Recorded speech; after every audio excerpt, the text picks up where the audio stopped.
When Luna Martinez told her boss she had served Michael Jordan at the diner, he called her Aliar and fired her instantly. Luna was devastated.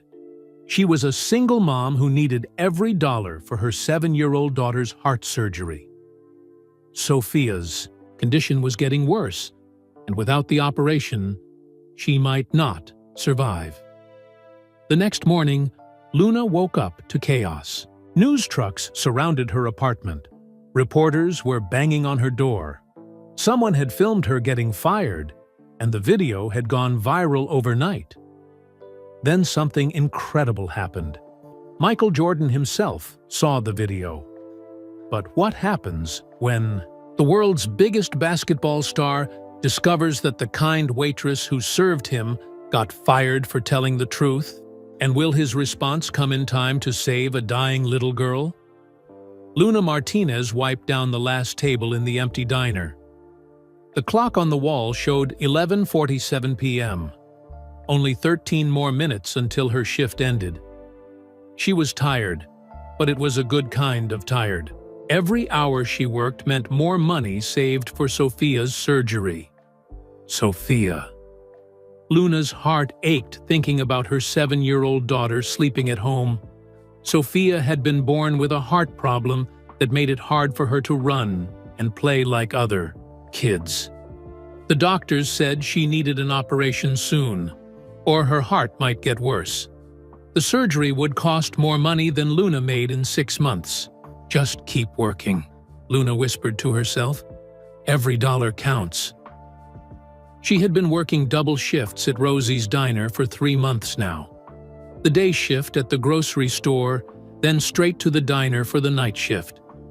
She only got 4 hours of sleep, but Sophia needed that surgery. The bell above the door chimed. Luna looked up, surprised. Nobody usually came in this late on a Tuesday night.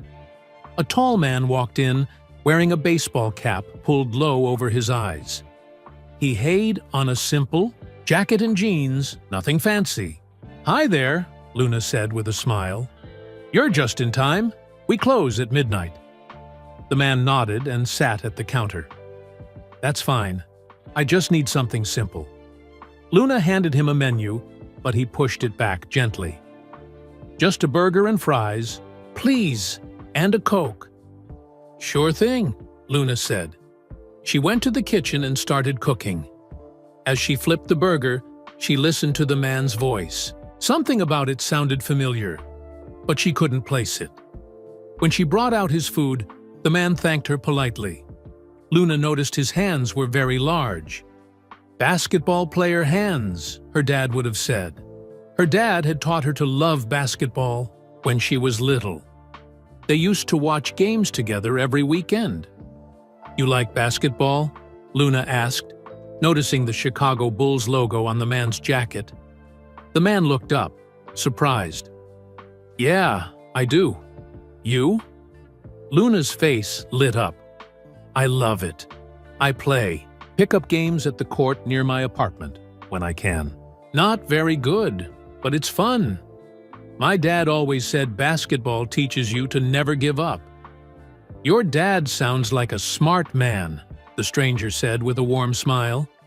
"He was.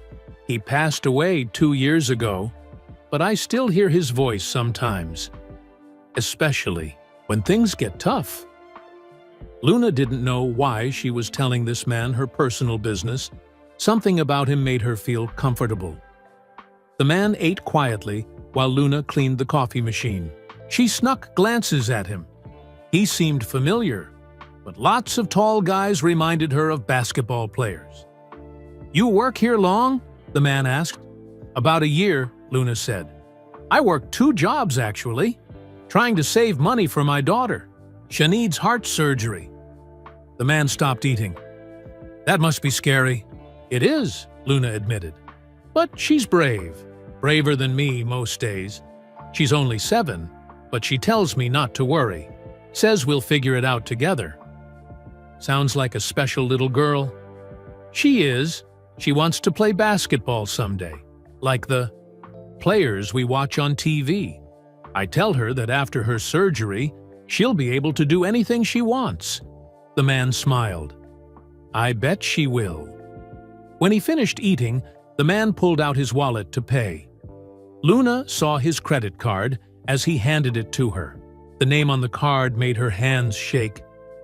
Michael Jordan. Luna looked at the card, then at the man, then back at the card. Her heart started beating fast. Could this really be Michael Jordan? The Michael Jordan? Her childhood hero? The man noticed, her staring. "Everything okay?" Luna's voice came out as a whisper. "Are you really... is this really your card?" The man looked around the empty diner, then back at Luna. He pulled off his baseball cap. "Yeah, it's really me." Luna felt like she might faint. Michael Jordan was sitting in her diner. The greatest basketball player of all time had just eaten a burger she cooked for him. "Oh my goodness," Luna said, her voice shaking. "I can't believe this. You're my hero. You were my dad's hero too. We watched all your games when I was little." Michael Jordan smiled. "What was your dad's name?" "Roberto Martinez. He worked construction, but he loved basketball more than anything. He always said, 'You never gave up, no matter how hard things got.' He said that's how I should live my life too." "Roberto sounds like he raised a good daughter," Jordan said. "I can tell you work hard. 2 jobs, saving for your little girl's surgery. That takes real strength." Luna felt tears in her eyes. Michael Jordan was talking to her like she mattered, like she was important. "Can I ask you something?" Luna said. "Sure. How did you keep going when things got really hard? I know you were amazing at basketball, but you must have had tough times too." Jordan leaned forward on the counter.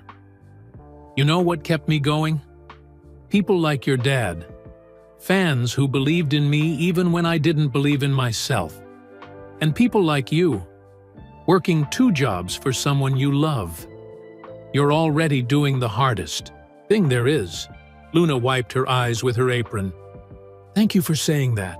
Jordan stood up and left a $50 tip on a $20 meal. "Thank you for the great service. And Luna?" "Yes, your daughter is going to be just fine. I can tell she has a strong mama looking out for her." After Jordan left, Luna stood in the empty diner, still shaking. She had just met Michael Jordan. Not only that, but he had been kind to her. He had listened to her story and made her feel like her problems mattered. Luna finished closing the diner in a daze. She kept replaying the conversation in her head. Wait until she told Sophia in the morning. Wait until she told Mr. Cranston. Mr. Cranston. Her boss would never believe this. But it had really happened. Michael Jordan had been in Rosie's diner, and she had served him. She had talked to him about basketball and life and her daughter. Luna drove home with a huge smile on her face. For the first time in months, she felt hopeful. Maybe it was just the excitement of meeting her hero, but something felt different. Something felt like it was about to change. She thought about what Jordan had said. Your daughter is going to be just fine. Maybe he was right. Maybe everything really would work out. Luna parked outside her small apartment and looked up at the stars. Dad, she whispered, you're not going to believe what just happened. Tomorrow, she would tell everyone about meeting Michael Jordan. Tomorrow, she would share the most amazing night of her life. Luna had no idea that tomorrow would change everything. Luna walked into Rosie's diner the next evening, still glowing from the night before. She had told Sophia about meeting Michael Jordan that morning, and her daughter's eyes had gotten so wide with excitement. Really, Mama? The basketball man from TV? Sophia had asked. Really? Luna had said, hugging her tight. And he said you're going to be just fine. Now, Luna couldn't wait to tell Mr. Cranston. Her boss was always grumpy, but surely even he would be excited about a celebrity visiting their little diner. Maybe it would bring more customers. Maybe it would help business. Mr. Cranston was in his office when Luna arrived. He was a heavy man with gray hair and mean eyes. He never smiled much, and he always seemed angry about something. Luna had worked for him for a year, but he still treated her like she was bothering him just by being there. Mr. Cranston? Luna knocked on his office door. Can I tell you something amazing that happened last night? Cranston looked up from his paperwork with an annoyed expression. What now, Martinez? I'm busy. Luna took a deep breath. Michael Jordan came in last night. The basketball player, he ate here, right at the counter. He was so nice, and he left a big tip. And, what? Cranston's face got red. What did you just say? Michael Jordan. He came in around midnight. I served him a burger and fries, and we talked about basketball. And Cranston slammed his hand on his desk. Stop right there. Michael Jordan?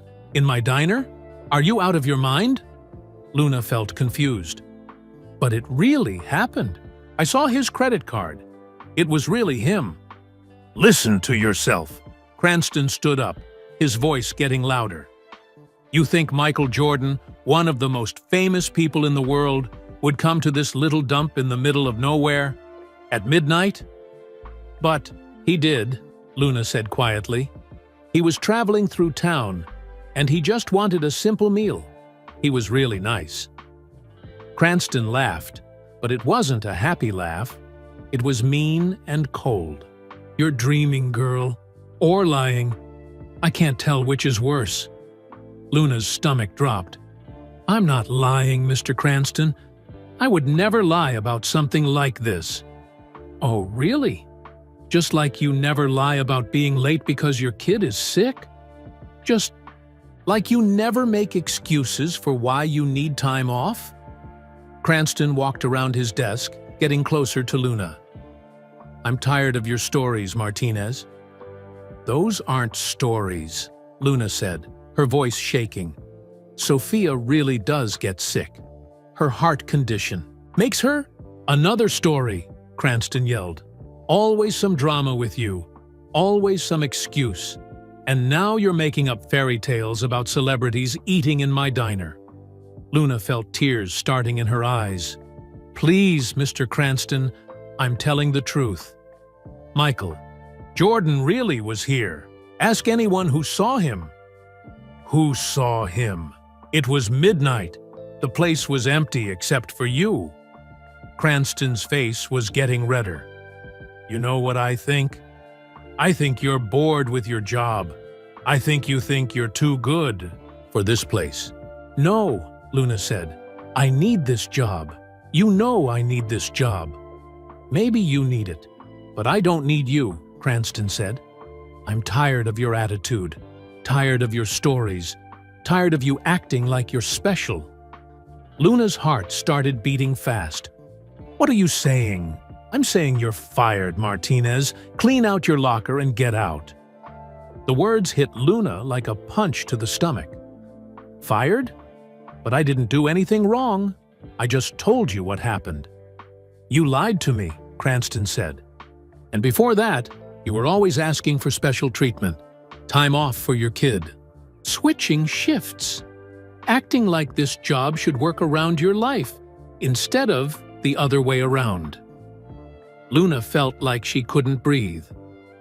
Please, Mr. Cranston, I'm sorry if I upset you. I won't mention Michael Jordan again. Just please don't fire me. Sophia needs her surgery. I need this job to pay for it. Should have thought about that before you started making up stories to sound important, Cranston said. He went back to his desk and sat down. You have 10 minutes to get your stuff and leave. And don't expect a good reference. Luna stood there for a moment, hoping this was some kind of joke. But Cranston wasn't looking at her anymore. He was back to his paperwork, like she wasn't even there. With shaking hands, Luna went to her locker. She took out her spare apron, her comfortable shoes, and the small photo of Sophia she kept there. Other employees watched her, but didn't say anything. They looked scared, like they might be next. Maria, one of the other waitresses, whispered to her, "Luna, what happened?" "I got fired for telling the truth," Luna whispered back. Luna walked out of Rosie's diner carrying her small bag of belongings. The night air felt cold against her face. She sat in her old car for 5 minutes, just crying. How could this be happening? She thought about Sophia at home, probably doing her homework at their small kitchen table. Sophia always worked so hard, even when her heart made her tired. How was Luna going to tell her daughter that Mama had lost her job? Luna drove home slowly, trying to figure out what to do. She needed to find another job fast. But jobs in Millbrook were hard to find, especially ones that paid enough for Sophia's medical bills. At home, Sophia was coloring a picture at the table. She looked up when Luna walked in. "Hi, Mama. You're home early." Luna tried to smile. "Hi, baby. How was school?" "Good. I drew you a picture of the basketball man you met." Sophia held up her drawing. It showed a very tall stick figure next to a smaller one with long hair. "That's you and Michael Jordan."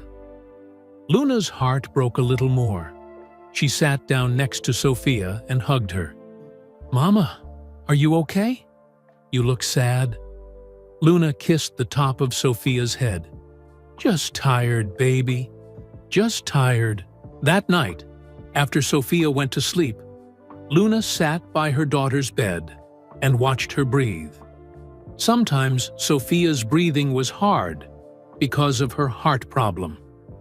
The doctors had said the surgery couldn't wait much longer. "I promise you, Sophia," Luna whispered, "I'll find another job. I'll find a way to pay for your surgery. I won't let you down." But as Luna went to her own bed, she felt more scared than she had ever felt in her life. She had no job, very little money saved, and her daughter needed an expensive operation. Luna stared at the ceiling, wondering how everything had gone so wrong so fast. Yesterday, meeting Michael Jordan had felt like a sign that good things were coming. Now she wondered if it had been the beginning of the worst time of her life. She had no idea that her nightmare was about to become the most amazing dream she could never have imagined. Luna woke up to Sophia, shaking her gently. "Mama, it's time for school." For a moment, Luna forgot what had happened. Then it all came rushing back. No job, no money coming in. Sophia's surgery getting further away instead of closer. "Mama, are you sick?" Sophia asked, her small hand touching Luna's forehead. Luna sat up and pulled Sophia onto the bed with her. "No, baby. But I need to tell you something." Sophia's dark eyes got serious. She was only 7, but she was smart. She could tell when something was wrong. "I lost my job at the diner last night," Luna said softly. "Because you told them about the basketball man?" Luna nodded. "Mr. Cranston didn't believe me. He got angry and told me not to come back." Sophia was quiet for a minute. Then she hugged Luna tight. "It's okay, Mama. We'll figure it out. That's what we always do." Luna held her daughter close, amazed by how brave Sophia was. Here was a little girl with a sick heart, and she was comforting her mother. "You're right," Luna said. "We always figure it out together." After Sophia left for school, Luna got dressed and started looking for work. She walked to every business in Millbrook. The grocery store where she worked mornings said they couldn't give her more hours. The gas station wasn't hiring.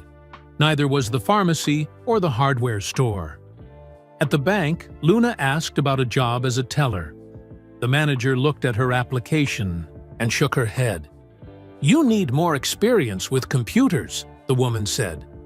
"Maybe take some classes at the community college."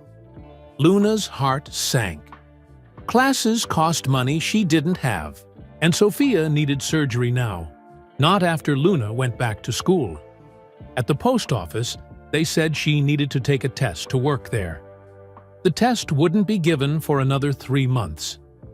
By then, it might be too late for Sophia. Lunchtime came and went. Luna was getting hungry, but she didn't want to spend money on food. Every dollar needed to go toward Sophia's surgery fund. The library was hiring, but only part-time. The pay was less than half what Luna made at the diner. It wouldn't be nearly enough for medical bills. By afternoon, Luna felt hopeless. She sat on a bench outside the town hall and counted them money in her wallet. $37. She had maybe $800 saved at home.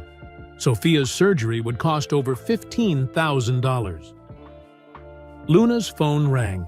It was Sophia's school. "Mrs. Martinez, this is Nurse Kelly. Sophia is in my office. She's having trouble breathing. Can you come pick her up?"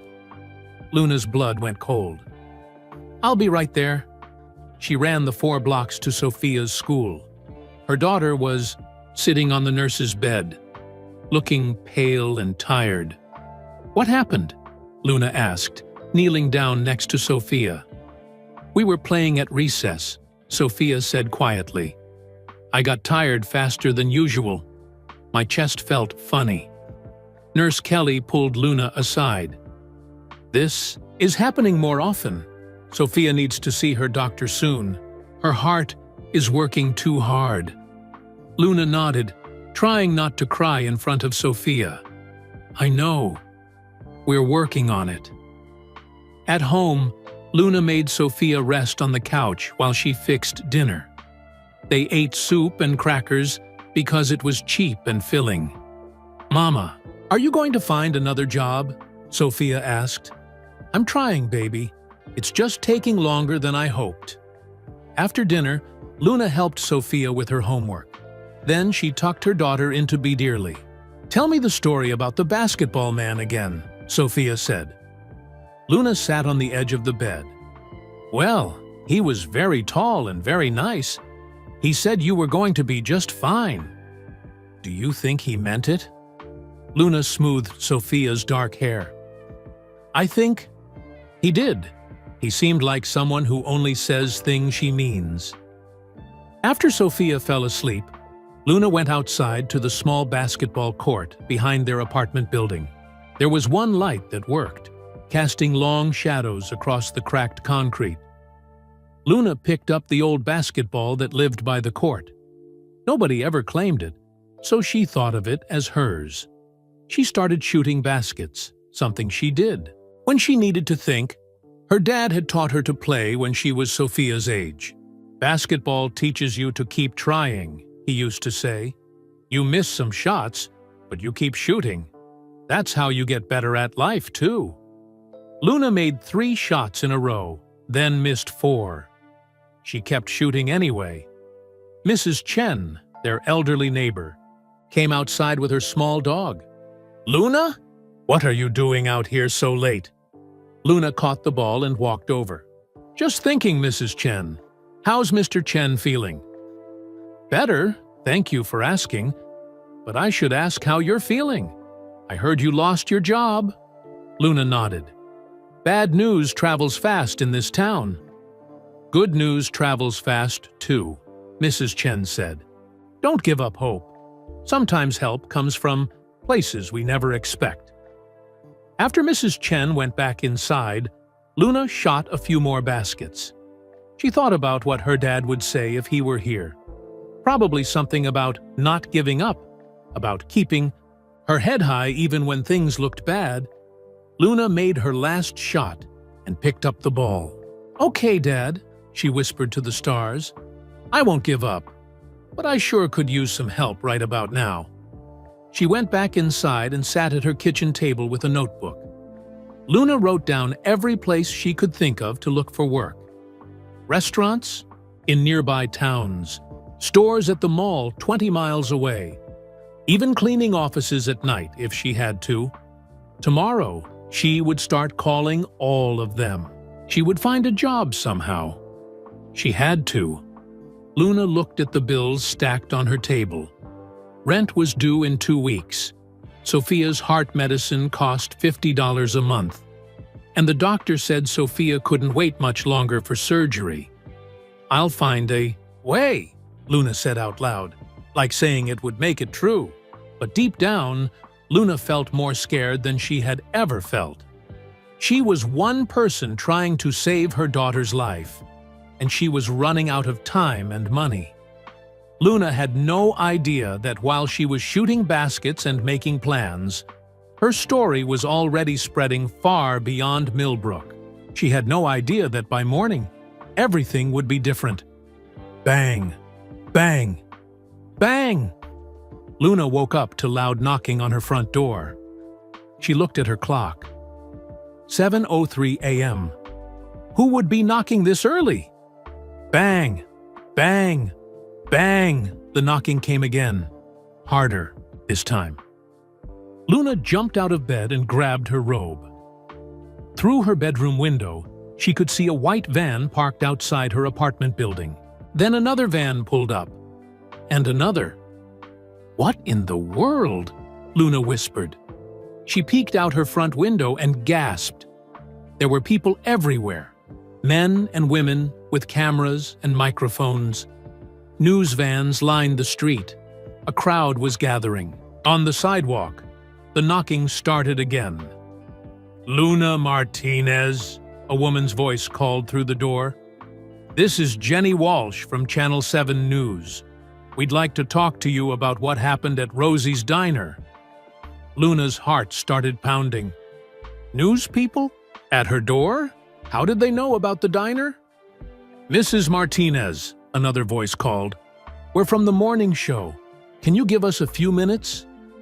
Luna backed away from the door. This had to be some kind of mistake. Why would news people care about her getting fired from a diner job? Sophia came out of her bedroom, rubbing her eyes. "Mama, what's all that noise?" Luna quickly closed the curtains and pulled Sophia away from the window. "I don't know, baby. Some people want to talk to me, but I don't understand why." "Are we in trouble?" Sophia asked, her voice small. "No, sweetheart.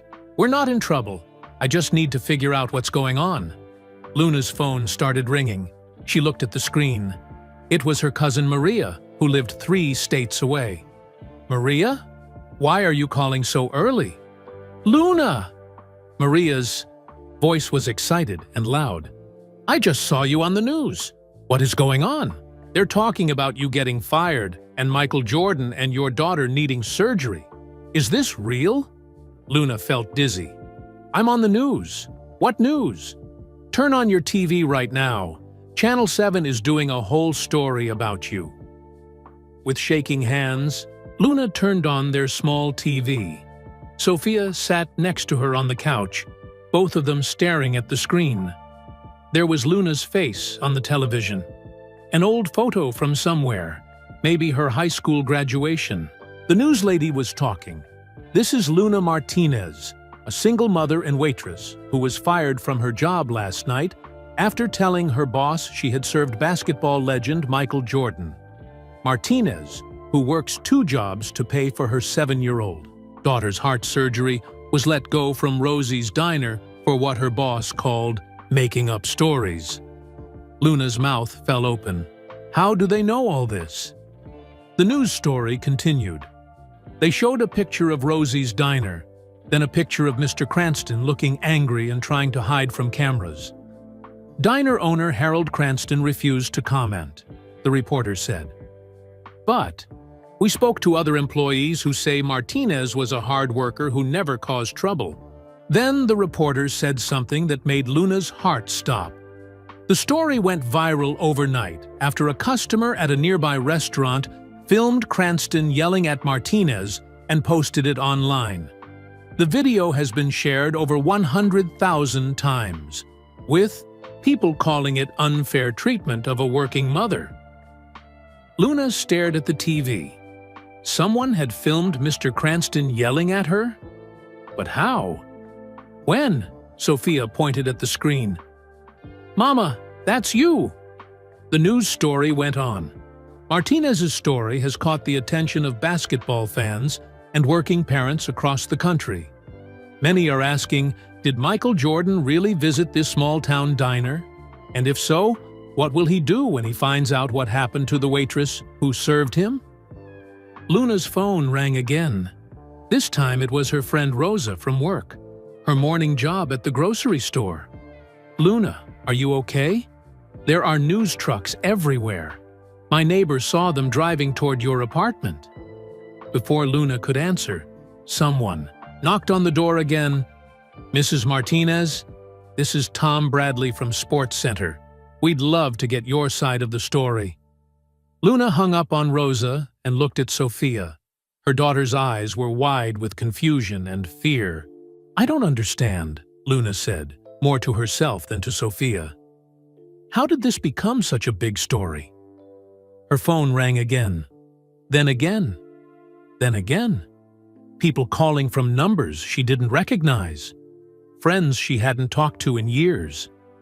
Even her old high school math teacher somehow got her number. Everyone wanted to know the same things. Did she really meet Michael Jordan? Was she really fired for telling the truth? What about Sophia's surgery? Luna turned off her phone, but the knocking on the door kept coming. Different reporters, different news stations, all wanting to talk to her. "Mama, I'm scared," Sophia said, curling up next to Luna on the couch. Luna held her daughter close. "It's going to be okay, baby. These people just want to ask some questions. They're not going to hurt us." But Luna was scared too. She didn't understand how her private life had become public news overnight. She didn't understand why anyone cared about one waitress losing her job. Through the window, Luna could see the crowd getting bigger. More news vans, more people with cameras. Some of them looked like regular people from town, coming to see what all Thifas was about. Mrs. Chen knocked on the door. "Luna? It's Mrs. Chen. Are you okay in there?" Luna opened the door just a crack. Mrs. Chen squeezed through and quickly closed it behind her. "This is crazy," Mrs. Chen said, looking out the window. "There must be 20 news trucks out there." "What happened?" "I don't know," Luna said honestly. "I woke up and they were all here. They say someone filmed Mr. Cranston firing me and put it on the internet." Mrs. Chen nodded. "My grandson showed me the video on his phone. It's everywhere. People are very angry at that Cranston man. But I still don't understand why anyone cares," Luna said. Mrs. Chen smiled. "Because you're a good person who got treated badly, and because people love stories about hardworking mothers trying to help their children." Luna's phone buzzed with a text message. Then another. Then 10 more, all coming in at once. One text caught her attention. It was from a number she didn't recognize. "Mrs. Martinez, this is David Chen from the Michael Jordan Foundation. Mr. Jordan would like to speak with you. Please call me when you get this message." Luna read the text 3 times. "The Michael Jordan Foundation?" "Mrs. Chen," Luna said slowly. "I think this story just got a lot bigger." Sophia looked up at her mother. "What does that mean?" Luna looked at her daughter, then at the crowd outside their window, then at the text message that might change everything.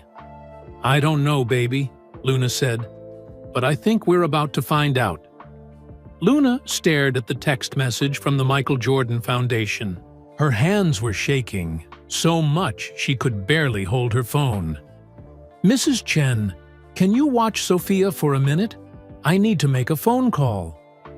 Luna went into her bedroom and closed the door. She dialed the number from the text message. David Chen speaking. This is Luna Martinez.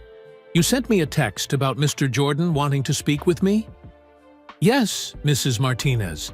Thank you for calling back. Mr. Jordan saw the news story about what happened to you. He remembers meeting you at the diner, and he's very upset about how you were treated. Luna felt like she was dreaming. He remembers me? Oh, yes. He told me about your conversation, about your daughter Sophia and her heart surgery, about your father, who loved basketball. Mr. Jordan was very moved by your story. But I don't understand. Why would he care about my problems? David Chen's voice was kind. Mr. Jordan believes in helping people who work hard and treat others with kindness. You showed him kindness that night, and now he wants to help you. Luna started crying. She couldn't help it. What kind of help? I can't give you all the details. Over the phone. But Mr. Jordan is flying to Millbrook this morning. He wants to meet with you and Sophia. He's coming here? To Millbrook? Yes, ma'am. Can you meet him at the community center at 3 p.m. today? Luna looked at her clock. It was only 8 a.m. Yes, we'll be there. After she hung up, Luna sat on her bed for a few minutes trying to process what was happening. Michael Jordan was coming to Millbrook to help her. It seemed impossible. She went back to the living room where Sophia was watching the news coverage with Mrs. Chen. Look, Mama, Sophia said, pointing at the TV. That's our apartment building. Sure enough, the news was showing their building with all the reporters outside. Luna saw herself on the screen again, but this time it was a different story. The reporter was saying, "We've just learned that basketball legend Michael Jordan has confirmed he did visit Rosie's Diner Tuesday night." In a statement from his representatives, Jordan says he remembers Luna Martinez as a kind and hard-working waitress who deserved better treatment. Luna's mouth fell open. He gave a statement about me? The news story continued. Jordan's team says he was impressed by Martinez's dedication to her daughter and her positive attitude despite difficult circumstances. They confirmed that Jordan did leave a generous tip and had a meaningful conversation with Martinez about basketball and life. Sophia clapped her hands. See, Mama, I told you the basketball man was nice, but the reporter wasn't finished. Sources close to Jordan say he was deeply disappointed to learn that Martinez was fired for telling the truth about their meeting. We're told Jordan is personally looking into the situation. Mrs. Chen smiled. I think your luck is about to change, Luna. Luna's phone rang again.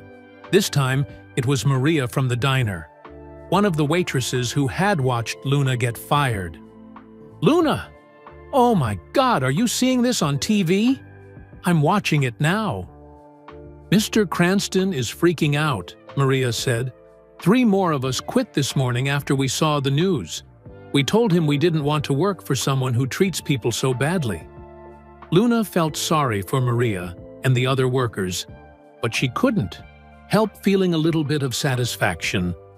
Mr. Cranston was finally facing consequences for being mean. Is he saying anything about me?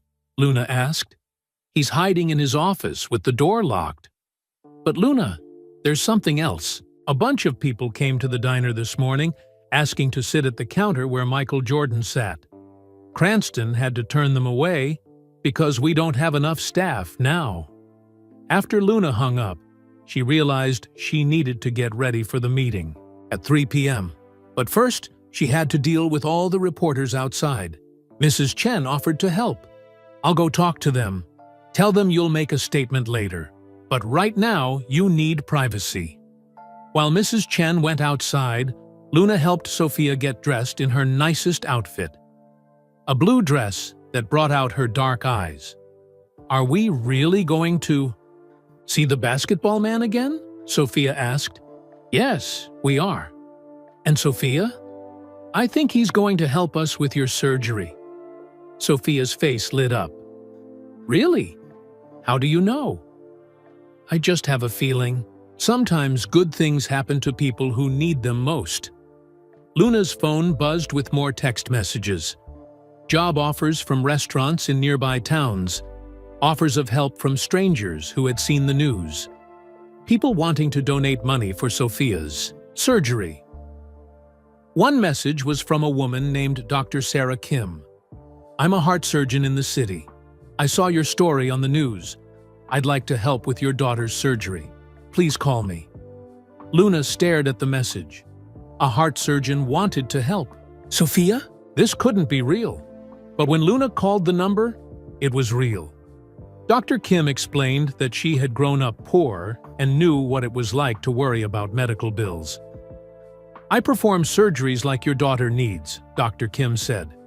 If you're interested, I'd like to examine Sophia and see if I can help.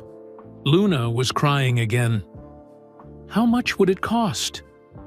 Let's worry about that later.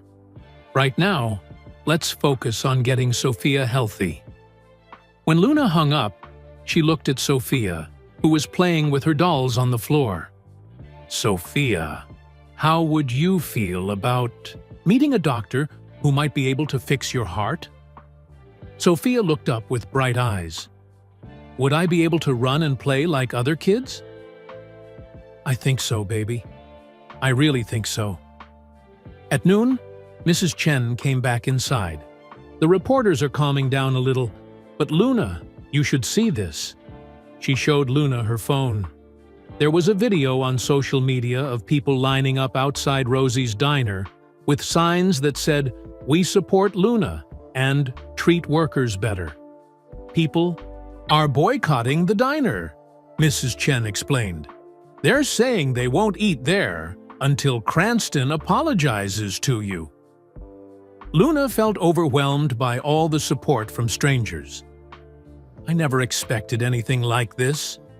That's because you're a good person who deserves good things, Mrs. Chen said. Now, you better get ready for your meeting. Something tells me this afternoon is going to change your life. As Luna and Sophia prepared to leave for the community center, Luna looked around their small apartment. This morning, she had woken up, with no job and no hope. Now, she had job offers, medical help for Sophia, and support from thousands of strangers. Most importantly, Michael Jordan himself was coming to meet with them. Luna took Sophia's hand. Ready to go see what the basketball man has to say? Sophia nodded excitedly. I'm ready, Mama. Luna opened the door, and they walked through the crowd of reporters toward the most important meeting of their lives. Luna and Sophia walked slowly through the crowd of reporters. Cameras flashed and people called out questions, but Luna kept her head down and held Sophia's hand tight. Mrs. Martinez, how do you feel about Michael Jordan supporting you? Luna, what do you want to say to your old boss? Is it true you're getting job offers? Luna didn't answer any of the questions. She just wanted to get to her car and drive to the community center. But as they reached the parking lot, she saw something that made her stop. Two men in dark suits were standing next to a shiny black car. One of them waved at Luna. Mrs. Martinez, I'm James Wilson from the Michael Jordan Foundation. We spoke on the phone. Luna was confused. I thought we were meeting at the community center at 3 p.m. There's been a change of plans, James said with a smile. Mr. Jordan would like to meet with you now, if that's okay. Somewhere more private. Luna looked at all the reporters still, following them. Where? We've arranged to use the back room at Millbrook Elementary School. The principal is a basketball fan, and she's happy to help. Sophia tugged on Luna's hand. That's my school, Mama. The second man, who introduced himself as Robert, opened the car door for them. Don't worry about your car. We'll have someone drive it to your apartment later. Luna felt nervous getting into a car with strangers, but these men seemed professional and kind. And if they really worked for Michael Jordan, they were probably safe. The car was the nicest vehicle Luna had ever been in. The seats were soft leather, and there was a small TV screen in the back. Sophia's eyes were wide as she looked around. "Is this the basketball man's car?" Sophia whispered. "This is one of the cars we use to help him get around," James explained.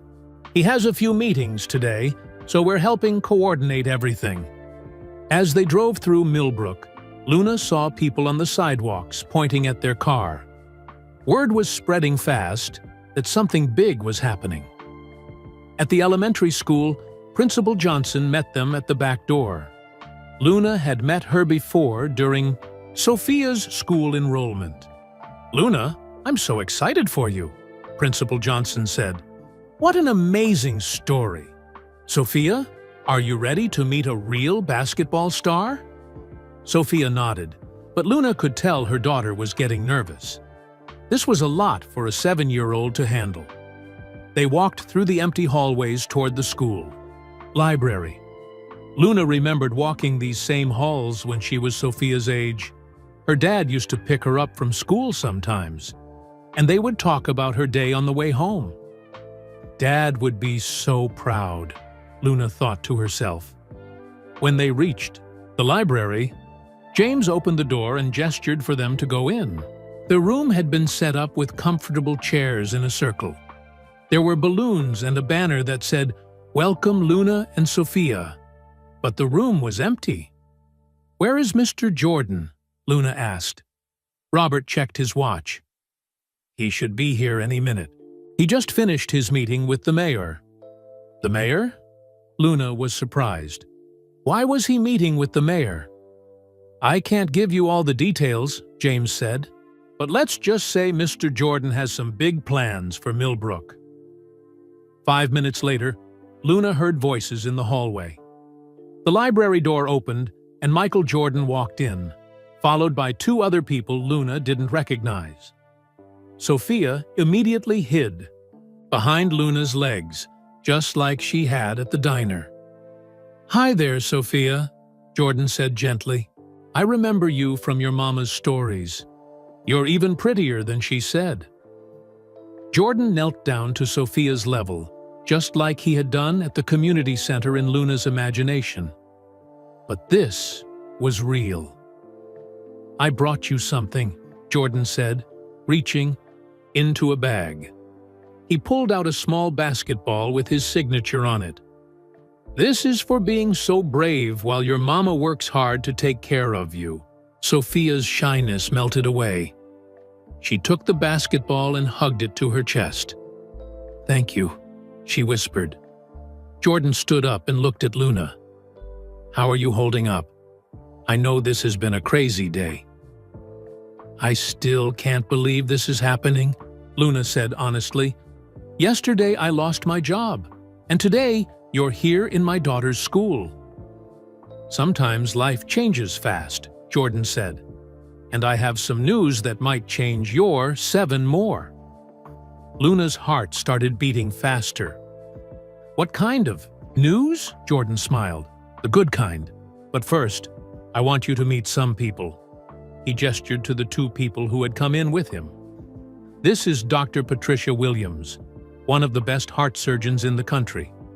And this is Mayor Rodriguez." Luna shook their hands, still confused about what was happening. "Dr. Williams has reviewed Sophia's medical records," Jordan continued. "She's offered to perform Sophia's surgery for free." Luna felt like her knees might give out. "For free?" "That's right," Dr. Williams said with a warm smile. "I've seen cases like Sophia's before. With the right surgery, she'll be able to run and play just like any other child." Luna started crying. She couldn't help it.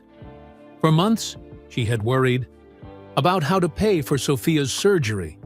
Now this famous doctor was offering to do it for free. But Jordan wasn't finished. "There's more," he said. "Mayor Rodriguez and I have been discussing some ideas for Millbrook. We think this town has a lot of potential." Mayor Rodriguez stepped forward. Mr. Jordan is interested in starting some community programs here. Programs that would create jobs and opportunities for families like yours. Luna wiped her eyes. What kind of programs? Jordan sat down across from Luna and Sophia. Well, that's something we need to talk about, because I'm hoping you might want to be involved. Sophia was playing with her new basketball, but Luna could tell she was listening too, every word. Involved how? Luna asked. I'd like to offer you a job, Jordan said simply. Luna's mouth fell open. A job? With you? Working for my foundation, right here in Millbrook. Helping coordinate programs for working families. Making sure other people don't have to choose between paying rent and getting medical care for their children. Luna stared at him. Are you serious? Dead serious. The pay would be 3 times what you made at the diner. Plus, full health insurance for you and Sophia. Luna felt dizzy. This couldn't be real.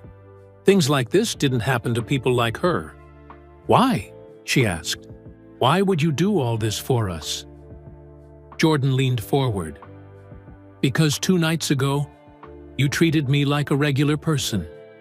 You were kind, you were genuine, and you didn't ask me for anything. That meant more to me than you know. He paused and looked at Sophia, who was now rolling the basketball between her hands. And because I believe good people deserve good things, you work hard, you love your daughter, and you never gave up even when everything seemed hopeless. Luna looked at Sophia, then back at Jordan. I don't know what to say. Say yes, Sophia said quietly. Everyone looked at her. Say yes, Mama. The basketball man is nice. Jordan laughed. I like this kid. She's smart. Luna felt like she was in a dream. But if it was a dream, she never wanted to wake up. Yes, she said, her voice barely a whisper. Yes, I'll take the job. The room erupted in smiles and congratulations. But Luna had a feeling there were still more surprises coming. After everyone finished celebrating Luna's new job, Jordan held up his hand for quiet. Heist's expression became more serious. Luna, Sophia, there's something else we need to discuss. Something bigger than just your situation. Luna felt her stomach flutter with nervous excitement. Bigger how? Jordan walked over to the window and looked out at the school playground.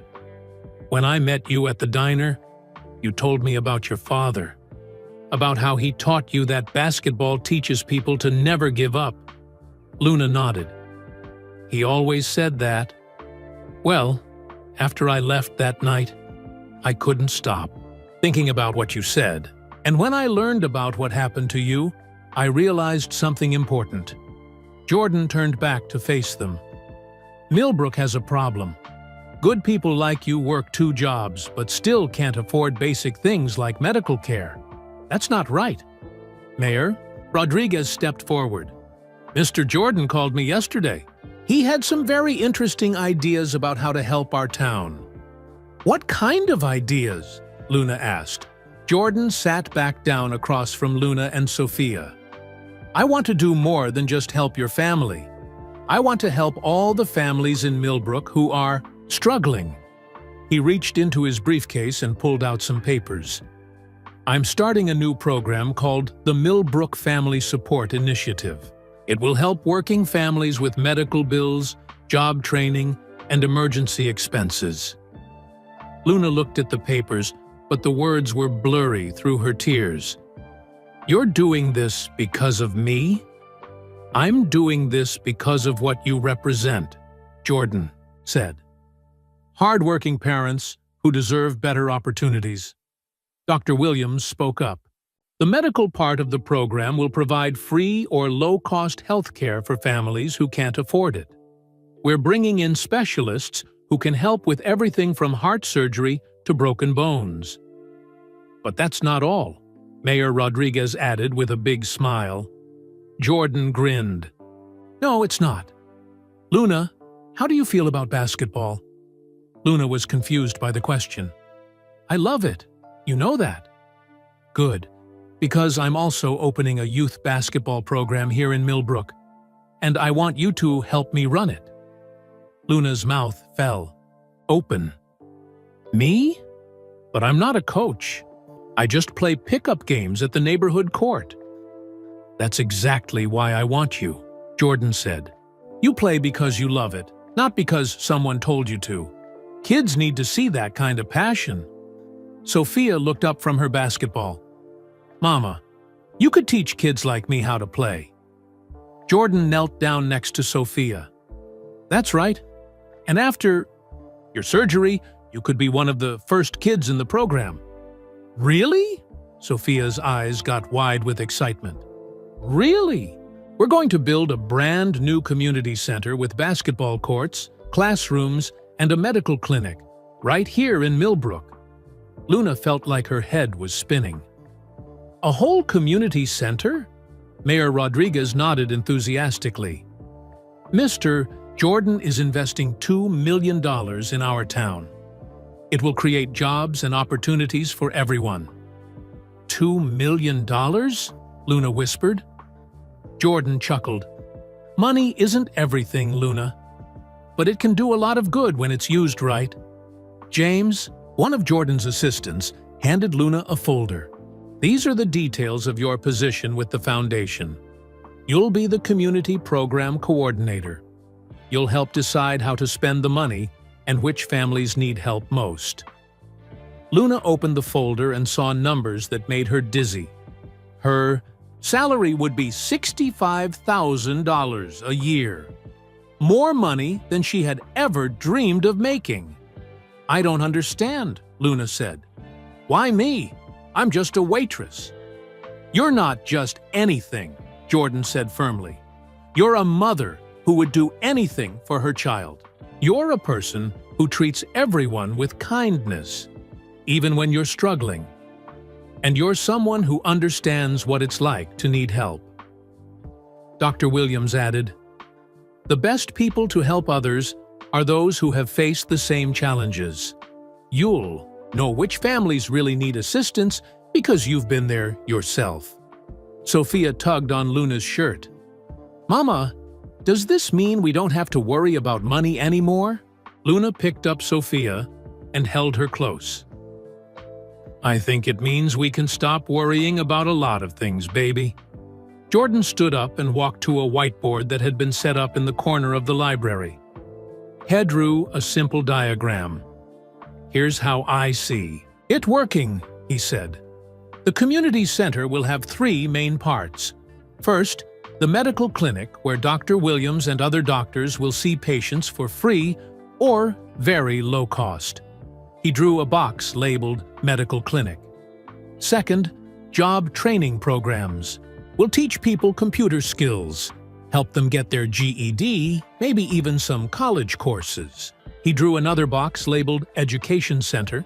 And third, the basketball courts and youth programs. Kids will learn to play, but they'll also learn about teamwork, discipline, and never giving up. He drew a final box labeled Sports Center.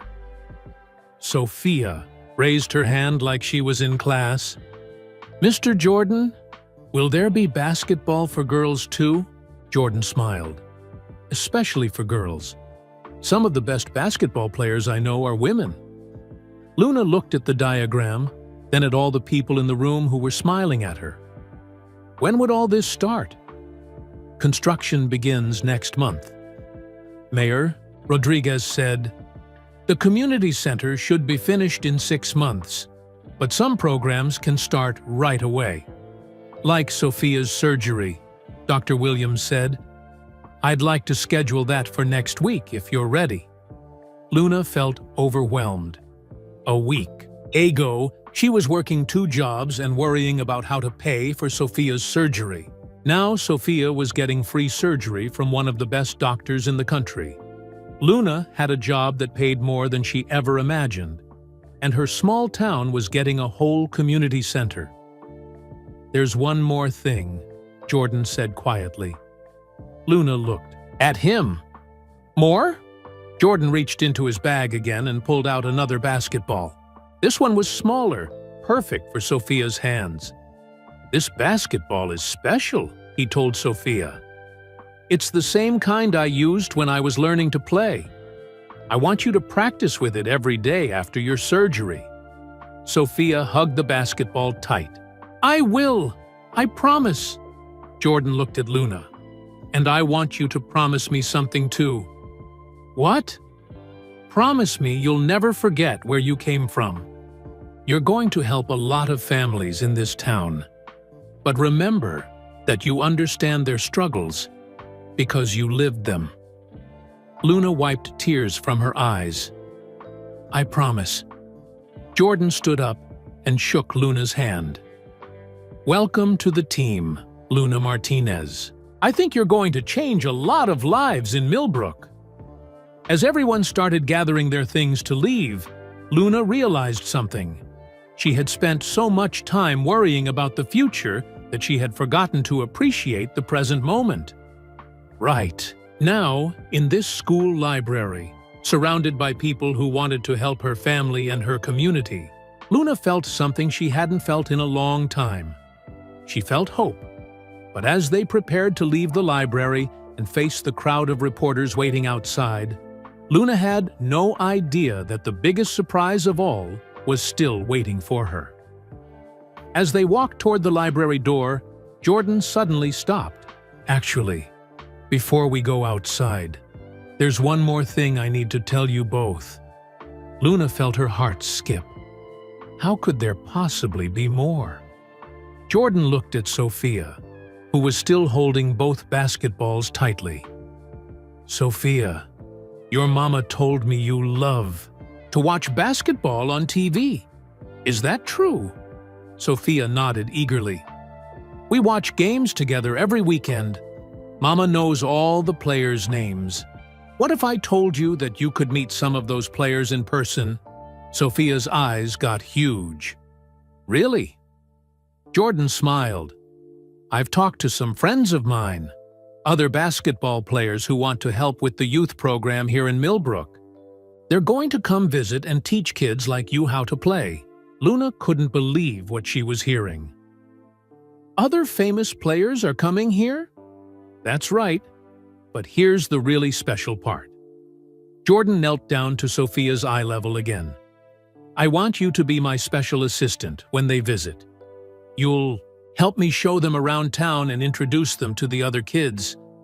Sophia looked at Luna with wonder. "Mama, can I really do that?" "Of course you can, baby," Luna said, though she was still trying to process everything. Jordan stood up and addressed the whole group. "The truth is, when I first heard Luna's story, it reminded me why I started playing basketball in the first place. It wasn't for fame or money. It was because the game taught me to believe in myself." He walked over to the window again and looked out at the playground where children would play after school. "I've been successful for a long time now, but sometimes I forget what it feels like to really help someone. Meeting Luna reminded me that the best victories happen off the court." Dr. Williams nodded. "That's why I wanted to get involved too. When Mr. Jordan called and told me about Sophia's situation, I knew I had to help. And that's why the city is so excited about this partnership," Mayor Rodriguez added. "This isn't just about money. It's about showing people that their community cares about them." Jordan turned back to Luna. "Which brings me to the biggest surprise of all." Luna felt nervous again. "What now?" "Well, all these programs and the community center are wonderful. But I realized something was still missing." "What?" Luna asked. Jordan grinned. "Justice." Luna looked confused. "Justice? Luna, you lost your job for telling the truth." "That's not right. And while you have a new job now, I think your old boss needs to learn a lesson about how to treat people."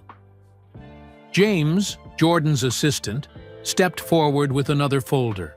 "We've been doing some research on Rosie's Diner and Mr. Cranston." "What kind of research?" Luna asked. "Well, it turns out you're not the first employee he's treated badly," James explained.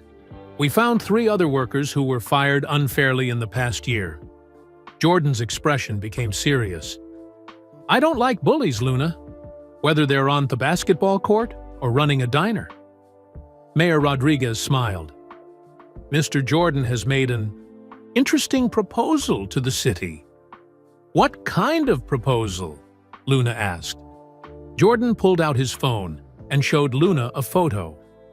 "How would you feel about owning your own restaurant?" Luna stared at the phone. The photo showed a beautiful restaurant with big windows and a sign that said, "Luna's Place." "I don't understand," Luna whispered. "I'm buying the building next to where the new community center will be built," Jordan explained. "And I'm giving it to you to open your own restaurant." Luna felt like her legs might give out. "You're giving me a restaurant?" "Not just giving. You'll earn it by running it well and treating your employees with respect. Something Mr. Cranston never learned how to do." Sophia tugged on Luna's hand. "Mama, does this mean you'll be the boss?" "I guess it does, baby," Luna said, still in shock. Dr. Williams laughed. "And I know exactly who your first customers will be. All the doctors and nurses who work at the medical clinic will need somewhere to eat lunch. Plus, all the families who come for basketball programs," Jordan added. "Plus, everyone who works at the community center." Luna looked around the room at all these people who were changing her life. "I don't know how to run a restaurant." "You know how to work hard and treat people kindly," Jordan said. "That's the most important part. We'll help you learn the rest." James handed Luna the folder. "There's a restaurant management course you can take online while you're working for the foundation. By the time the building is ready, you'll be prepared." Luna opened the folder and saw plans for the restaurant. It had a counter where people could sit and talk, just like at Rosie's Diner. But it also had family tables and even a small play area for kids. "The best part," Jordan said with a mischievous smile, "is that Luna's Place will be right across the street from Rosie's Diner." Mayor Rodriguez chuckled. "I have a feeling Mr. Cranston is going to have some competition." Sophia clapped her hands. "Mama, you're going to have your own restaurant. Can I help?" "After your surgery and after school," Luna said, hugging her daughter. "But yes, you can help." Jordan looked at his watch. "Speaking of surgery, Dr. Williams, when did you want to schedule Sophia's operation?" "How about Monday?" Dr. Williams asked. "That gives us a few days to run some tests and make sure everything is perfect." Luna felt tears starting again. "Monday? That's only 5 days away." "Is that too soon?" Dr. Williams asked gently. "No," Luna said quickly. "It's perfect. Sophia has been waiting so long." Sophia looked up at Dr. Williams. "Will it hurt?" "You'll be asleep during the surgery," Dr. Williams explained. "And when you wake up, your heart will be fixed. You'll feel much better. And then I can learn to play basketball? Then you can do anything you want," Dr. Williams said with a warm smile. Jordan knelt down next to Sophia one more time. "And I'll be here to watch your first basketball game after you get better." "Promise?" Sophia asked. "I promise. Champions always keep their promises." Luna looked around the room one more time. 3 hours ago, she had been an unemployed waitress with no money and a sick daughter. Now she was going to be a foundation coordinator, a restaurant owner, and most importantly, the mother of a healthy little girl. "I keep thinking I'm going to wake up and this will all be a dream," Luna said. Jordan stood up and put his hand on Luna's shoulder. "It's not a dream, Luna. It's what happens when good people get the help they deserve." As they prepared to leave the library for real this time, Luna realized something important. This wasn't just about her anymore. The whole town of Millbrook was about to change because one basketball player decided to care about one waitress who had shown him kindness. "Ready to go face those reporters?" Jordan asked. Luna took Sophia's hand and picked up all her folders full of new opportunities. "I'm ready for anything." But as they walked toward the door, Luna still had no idea about the final surprise that was waiting for them outside. When they opened the library door, Luna expected to see the same crowd of reporters from before. But what she saw instead made her gasp. The entire school parking lot was filled with people from Millbrook. Not just reporters, but her neighbors, people from the grocery store where she worked mornings, parents from Sophia's school, even Mrs. Chen with her little dog. Everyone was holding signs. "We support Luna." "Thank you, Michael Jordan." "Millbrook strong." But that wasn't the biggest surprise. Standing at the front of the crowd, looking very uncomfortable, was Mr. Cranston. Jordan noticed him too. He walked straight over to where Cranston was standing, with Luna and Sophia following behind. "Mr. Cranston," Jordan said calmly. The crowd got quiet, everyone wanting to hear what would happen. Cranston looked down at his feet. "Mr. Jordan, I need to apologize." "Not to me," Jordan said firmly. "To Luna." Luna felt her heart pounding. She had never seen Mr. Cranston look so ashamed. Cranston turned to Luna. "I'm sorry, Luna. I was wrong to fire you. I was wrong not to believe you. And I was wrong to treat you badly all these months." Luna didn't know what to say. Part of her was angry at him for all the stress he had caused. But another part of her felt sorry for him. "I accept your apology," Luna said quietly. "There's more," Cranston continued. "I know you don't need your job back anymore, but I want to offer it to you anyway, with a raise, and I want to change how I treat all my employees." Jordan spoke up. "That's good, Mr. Cranston, but Luna has a much better job now, and soon she'll have her own restaurant." Cranston's face went pale. "Her own restaurant?" "Right across the street from yours," Jordan said with a slight smile. "I hope you're ready for some friendly competition." Someone in the crowd laughed. Then someone else. Soon everyone was smiling, including Cranston. "I guess I deserve that," Cranston said. "Luna, I hope you'll do better than me." "I hope so too," Luna said. "But Mr. Cranston, my restaurant will always have a job for people who work hard and treat others with respect, even people who make mistakes and want to do better." Cranston looked surprised. "You'd hire me after what I did?" "Everyone deserves a second chance," Luna said, thinking about what her father would have said. Jordan nodded approvingly. "That's the kind of person I knew you were, Luna." The crowd started clapping, but Jordan held up his hand for quiet. "Before we celebrate, there's something I want everyone here to know," Jordan announced loudly, so the whole crowd could hear. Luna felt nervous again. "What now?" 3 days ago, I was just traveling through your town. I stopped at a diner for a simple meal. But Luna Martinez didn't treat me like a celebrity. She treated me like a human being." The crowd listened carefully. She told me about her father, who taught her that basketball means never giving up. She told me about her daughter, who needs heart surgery. But she never asked me for anything. She was just kind. Jordan looked at Luna and Sophia. That kindness changed everything. It reminded me why I love this game and why I want to help people. He turned back to the crowd. "So today, I want to announce that Millbrook is going to become a model for the whole country, a place where working families get the support they need, where kids learn that dreams can come true if they work hard and treat others well. The crowd erupted in cheers. People were hugging each other and crying happy tears. Mayor Rodriguez stepped forward with a microphone someone had brought from the school.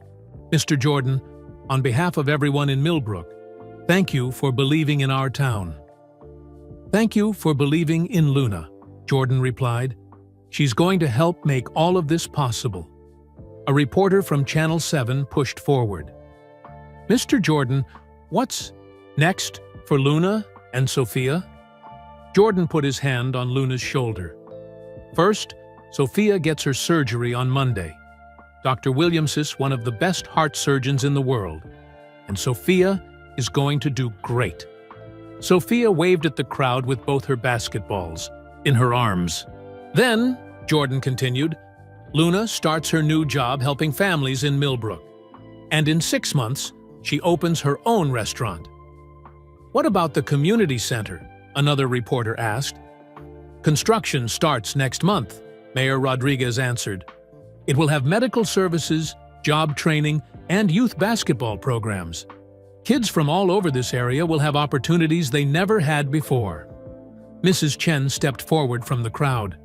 "Mr. Jordan, what made you decide to do all this? For our little town?" Jordan smiled. "Sometimes one person's kindness can change everything. Luna's kindness changed my heart. Now I hope we can change some lives." A little boy in the crowd raised his hand. "Mr. Jordan, will you really teach us basketball?" "I'll teach anyone who wants to learn," Jordan said. "But the most important thing I'll teach you is what Luna's father taught her. Never give up on your dreams." As the crowd started to break up, people came forward to shake hands with Luna and thank her. Some people she knew, some she didn't. But everyone was excited about the changes coming to Millbrook. 3 weeks later, Luna stood in the hospital waiting room while Sophia was in surgery. Dr. Williams had said the operation would take about 3 hours. Jordan sat next to her, along with Mrs. Chen and several other friends from town. "She's going to be fine," Jordan said quietly. "I know," Luna replied. "I believe it now." When Dr. Williams finally came out of the operating room, she was smiling. The surgery was perfect. Sophia's heart is completely fixed. She'll be able to do anything she wants. Luna cried happy tears for what felt like the 100th time in 3 weeks. 2 days later, Sophia came home from the hospital with a small bandage on her chest and a big smile on her face. "Mama," she said, "I feel different. Like I can breathe better." "That's because your heart is all better now, baby." Sophia picked up one of her basketballs. "Can we go to the court tomorrow? I want to try playing." Luna laughed. "We'll start slow, but yes, we can go practice." That evening, as Luna tucked Sophia into bed, her daughter asked, "Mama, are you happy now?" Luna thought about everything that had happened. 3 weeks ago, she had been a struggling waitress with no hope. Now, Sophia was healthy. Luna had a good job and her own restaurant coming, and their whole town was changing for the better. "Yes, baby," Luna said. "I'm very happy. Are you?" Sophia hugged her basketball tight. "I'm happy. And I can't wait to learn how to play basketball with the other kids." "You're going to be great at it," Luna said, kissing Sophia's forehead. As Luna turned off the lights, she thought about her father. He would be so proud of both of them. They had never given up, just like he taught her. But Luna still didn't know that the biggest moment of all was still coming. 6 months later, Luna stood in front of the brand-new Millbrook Community Center, watching children run in and out of the building. The basketball courts inside were full of kids learning top lay, And the medical clinic was helping 3 families that very afternoon. Sophia was one of the kids on the basketball court.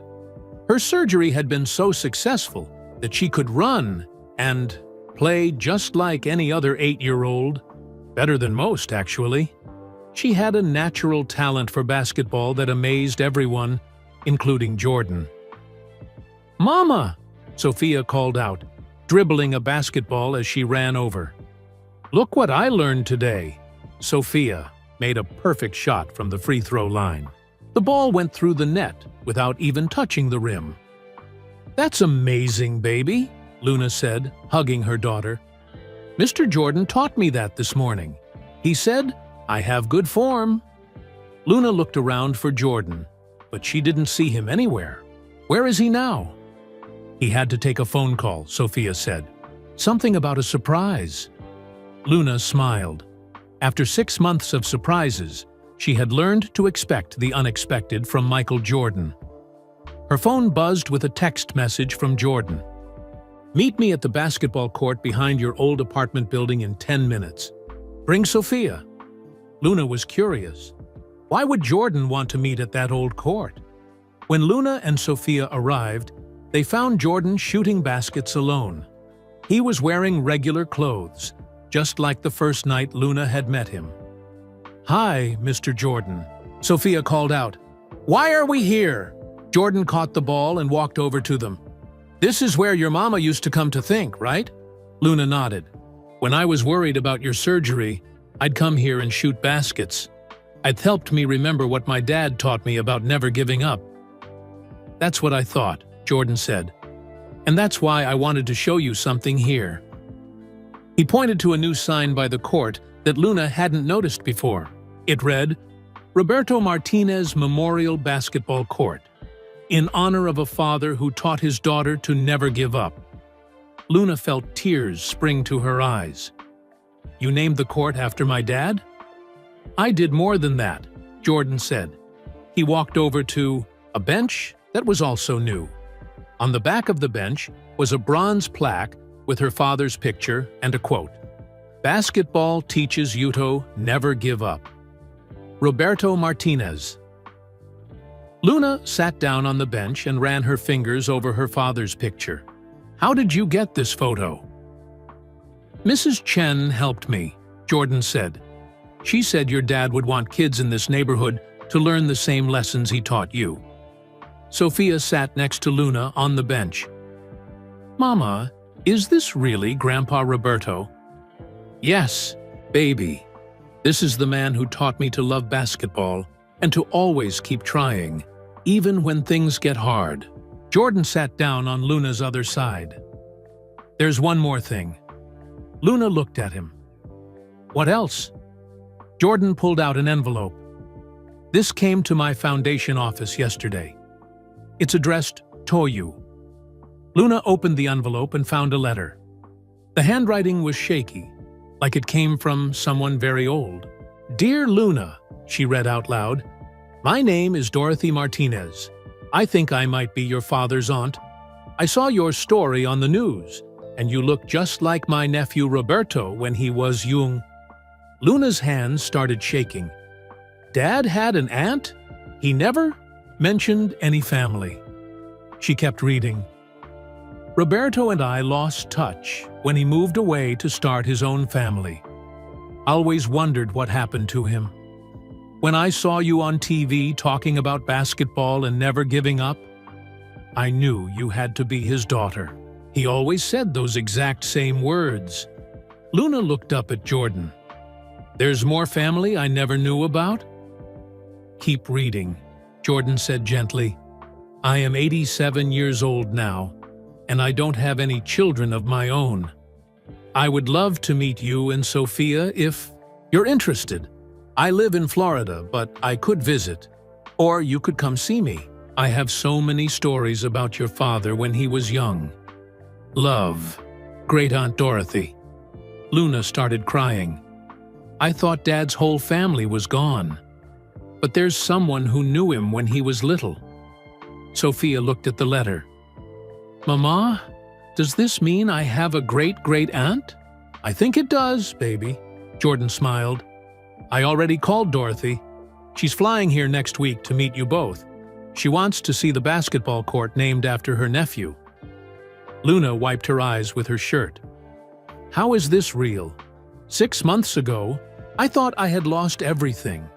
Now Sophia is healthy, we have a good life, and there's family I never knew existed. Sometimes life surprises you, Jordan said. Sometimes losing everything is just the first step to gaining everything you never knew you wanted. Sophia stood up and picked up her basketball. Mr. Jordan, will you play with me and Mama here on Grandpa Roberto's court? I'd be honored, Jordan Fee said. For the next hour, the three of them played basketball on the court named after Luna's father. Sophia made shot after shot, getting better with every try. Luna felt like her dad was watching them play, proud of how far his daughter and granddaughter had come. As the sun started to set, Jordan checked his phone.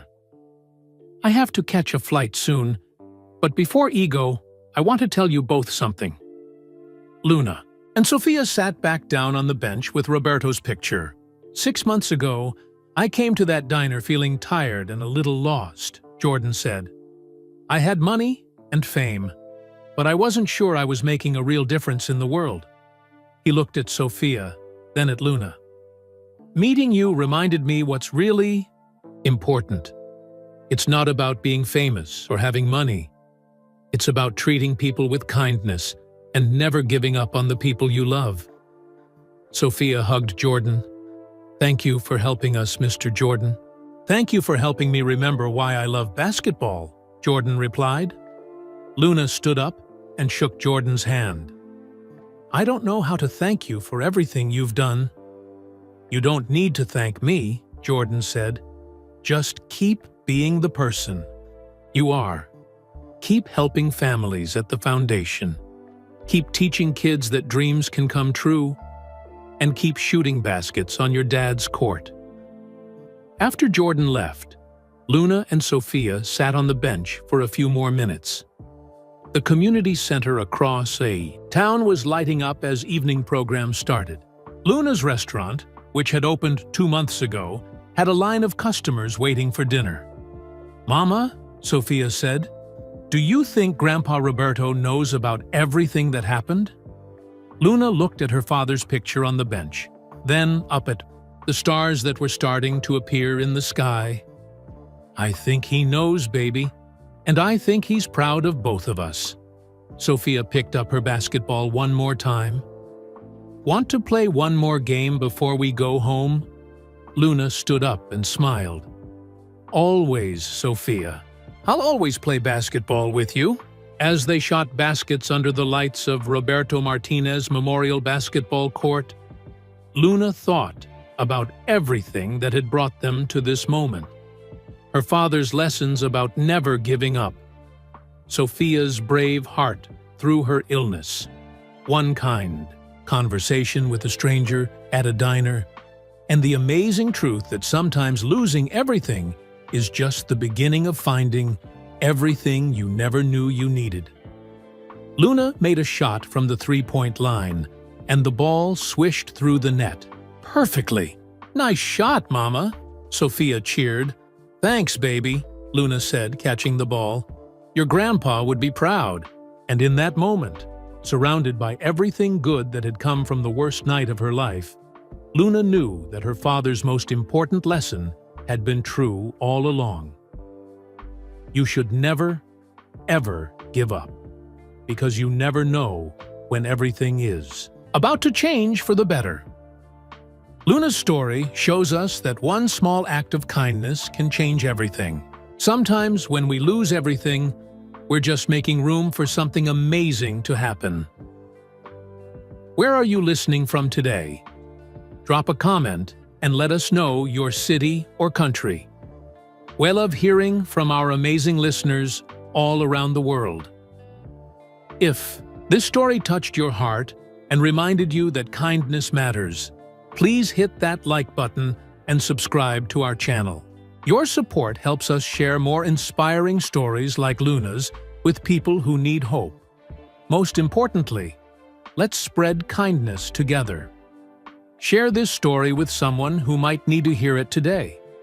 You never know whose life you might change with a simple act of caring. Ready for another incredible story? Click on the video appearing on your screen right now. It's about someone else whose life changed in the most unexpected way. Thank you for listening. And remember, never give up on kindness. You never know when it might come back to you in the most beautiful way. Keep spreading love, and we'll see you in the next story.